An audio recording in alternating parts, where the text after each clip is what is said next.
Ja,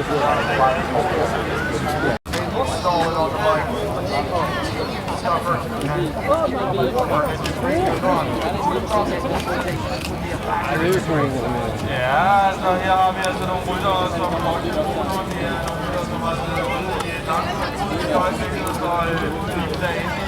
Ja, man er ude i det. Og på vej, så mange karriere ryttere, som ikke hvor man bliver fantastisk samarbejde. Lagt os for de op og få lukket det, så er det tilbage med. Vi ligger samlet her, men det er ikke det vinder, eller ikke det vinder her. Så hvis det er, at du er den her, som vinder, så får du den vinder, som det har vi fantastisk. Hvor de kommer op og får sin position. Det var altså faktisk ikke over ved selve forplejningen, men nogle gange så ser vi altså, at der sker noget over ved forplejningen ved langning, hvor det er, at der bliver stukket i en ræsmasker og stadigvæk på vej ned. Nu er det vores 85 lov til Møllefyr, det var altså over 45,7 og et forspring på 5,5 minutter, under 5,5 minutter, hvor vi ligger fra Radio i øjeblikket.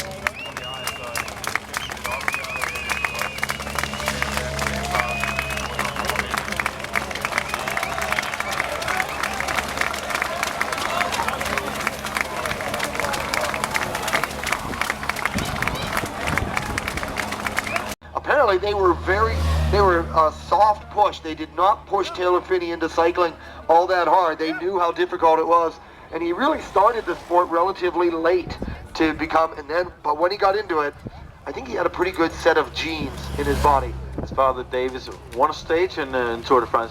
Was he actually the first American to win a stage in the Tour de France? Question. I gotta go into the data bank here. You might have stumped me there because I'm trying to think if Le Mans had already won one, but I think you might be correct.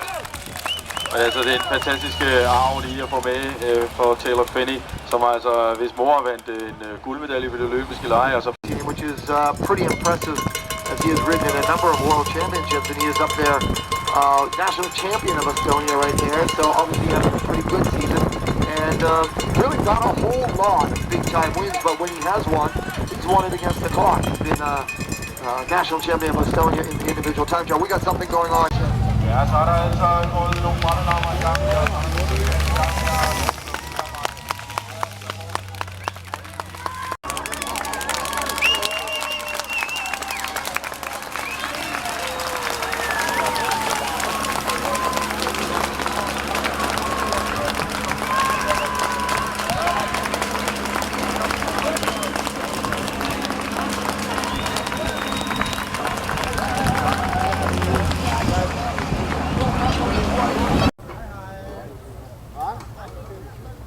What was one lap?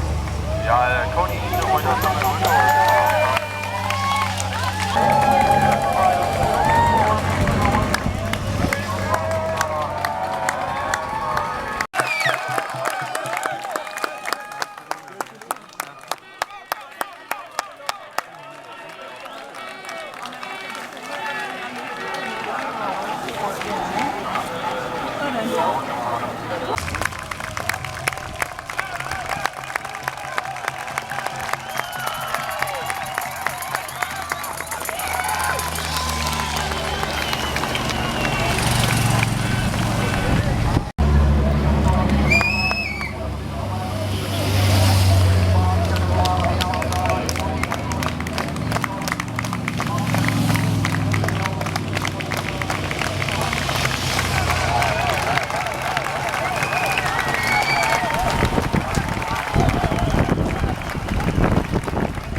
Som krævede sine ofre, det må vi sige. Altså rytterne er her på de sidste 3 omgange, og de går også ind på slåsmarken her, så tredje sidste gang. Det er from the very first man frem foran det hele derude. Her har vi angreb igen, og det er en af svejserne, som angriber her. Er det nummer 90, det er Albertini, Michele Albertini, som angriber, og det ser godt ud. Vi har set Kola angreb før. Og han skal ikke nyde noget af, at det ikke nok kører de der folk frem. Og den videre. Han er kommet langt bagefter, mand. 3 minutter, du. Efter at det på 2, der kører. Ja. Ja, det er du.